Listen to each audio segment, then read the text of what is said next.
Tara! Tara! So yun nga po pala, pupunta nga po pala kami sa aming kakainin kahit hindi kami invited. Yun na nga po pala, naglalakad na kami papunta sa kanila. Eto na nga po pala, malapit na kami makapunta sa kanila. At eto na. Yan guys, kakain na kami. Ay, dinala. Super. At andito na nga po pala kami sa aming kakainan. At ayan na nga po pala, kumuha na kami ng sari-sariling plato. At ayan na nga po pala ang kapatid ko, nagsandok na siya ng pansit. At ayan na nga po pala kami. Yan na nga po pala yung mga kasama ko, may hawak ng mga sari-sariling plato. Go! Super. Dalawang kamay guys yung hawak ko. Yung isa camera, yung isa flashlight. Ito guys. Ito oh. Sino yan? At ayan na nga po pala, kumain na nga po pala kaming dalawa. At ayan na nga po pala, yung isa kong kaibigan, nagsasandok na siya ng kanyang kakainin. At ayan na nga po pala, pagkatapos niyang kumuha ng pagkain, ako naman nga po pala ang kukuha ng pagkain. At ayan na nga po pala, tapos na nga rin pala po akong kumuha ng pagkain.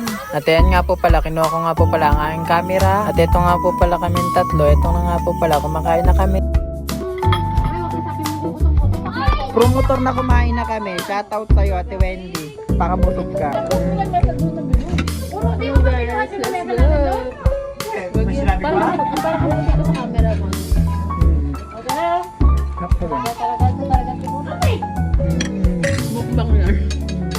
At ayan na nga po pala, nang hindi namin naubos ay inuwi na lang namin. At ito nga po pala ngayon, naglalakad na kami dalawa papunta sa aming bahay para nga dalhin yung natira namin pagkain at hindi masayang. At ito nga po pala, habang naglalakad kami, nagkikwentuhan pa kami dalawa, tawa ng tawa. At ito nga po pala, malapit na kami makapunta sa bahay ng aking kaibigan. Ay na nga po pala, fast forward, nakapunta na nga po pala kami sa bahay ng aking kaibigan. At ito nga po pala, naglalakad ako para nga po pala ibigay sa aking mama ang natira kong pagkain para kahit papano naman na hindi masayang.